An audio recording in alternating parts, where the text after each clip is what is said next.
In this video, I'll be showing you how you can fix if your USB file transfer is not working.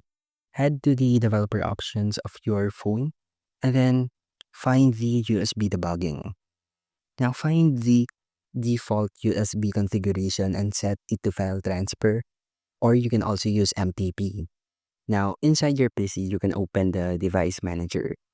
Look for your phone, which might be under the portable devices or other devices, and right-click it and select Update Driver. Or try uninstalling and then reconnecting your phone to force Windows to reinstall everything. You can also check for conflicts. Just remove your SD card or try connecting without it. And lastly is to check the PC settings. Ensure that Windows isn't blocking your new hardware detection in control panel settings. And that's how you can fix USB file transfer that is not working on Android. And thank you for listening.